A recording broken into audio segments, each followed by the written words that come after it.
Hi! In front of me is Nokia 1.4 and today I would like to show you how you can enter vibration settings on this device. First of all, go into settings.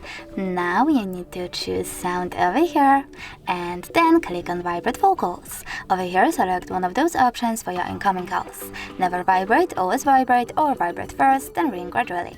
I will go with always vibrate, so I have to tap on this option and go back. Then scroll down, choose shortcut to prevent ringing, and over here you can select vibrate by clicking on it. Then go back and tap on advanced. Over here scroll down and click on the switchers next to charging sounds and vibration and touch vibrations to enable or disable them.